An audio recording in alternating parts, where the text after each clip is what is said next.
Andy Johnson. We are going to look at some simple games to use for a reading class or a reading intervention with younger students, reading levels, kindergarten up to grade 3 or 4. You decide, of course, with everything you adopt and adapt. Now, I heartily recommend that when you are doing reading interventions or reading class for younger students, well, even older students, that you end every session with a game or an activity or some sort. It enables you to create the session or to end the session on a positive emotional tone, and it gives students something to look forward to. Now, adopt and adapt these games. There's nothing unique or creative about them. I'm probably just reinforcing things that you already knew. I recommend that you create your own games rather than purchase commercial games for a number of reasons.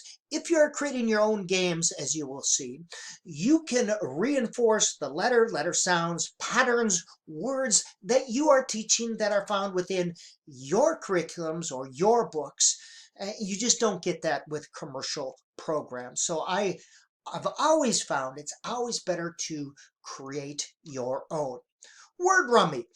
The goal is, of course, to enable students to recognize letter patterns or to develop the ability to notice letter patterns. The goal for each player is to get rid of his or her cards. Now, to create a deck, simple 3x5 cards, and I cut it in half. It makes it much easier to deal with than a large floppy 3x5 card. You print on them words that have target letter patterns, maybe words from shared reading or a common phonogram, for example.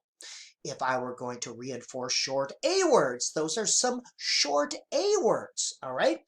I like to create 4 different examples of the same letter pattern. For example, these are 4 ACK words, all right? So that would be the same.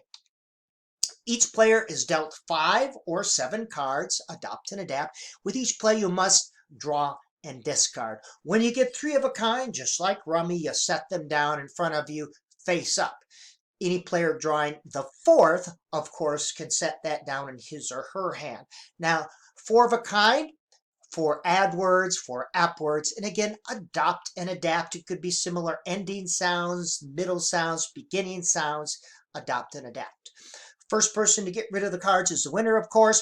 With younger players, I like to deal all the cards face up. It's easier for them to deal with. Younger players have trouble holding cards, but I want them to look at each other's cards, to notice letter patterns, and to be strategic about which card they lay down. I want them to notice letter patterns. The same with letter rummy, a variation on that. The goal is to be the first person to spell the words. You create yourself a list of letter cards, cards with letters on them. Create 5 to 10 word cards that have words containing 2 or 3 target letter sounds or patterns. You decide what you are trying to reinforce. Now, on the letter cards that I create, of course, common letters, you probably have to have 2 or 3 examples. Each player draws a word card and puts that in front of them face up, okay? Each person is dealt 5 cards. Students take turns drawing and discarding. When a letter card matches a letter in the word card in front of them, they lay that letter card down. The first person to spell the word is the winner. Eventually, that letter card, you may want to turn it upside down so that it is a secret word. But start out with it facing front up. And I like it when students are able to be strategic and notice each person's secret word or word in front of them. Pairs, just like concentration, nothing unique or creative here. Use it to reinforce target letter sounds or patterns.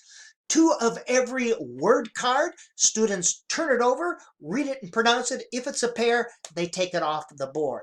Of course, variation would be not 2 of the same word, but 2 words with the same letter sound, pattern, beginning sound, etc., etc. The person who gets the most pairs is the winner. Simple, simple.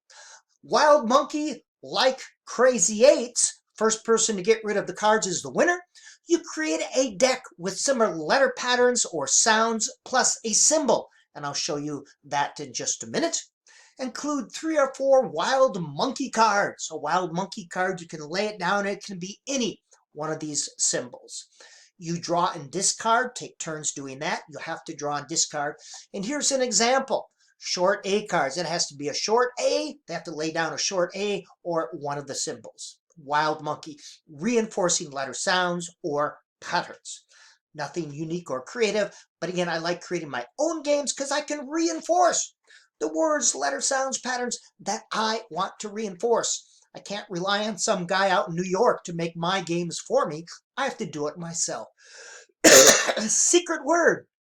Just like any word guessing game, Wheel of Fortune, you have yourself spaces representing each of the letters shown.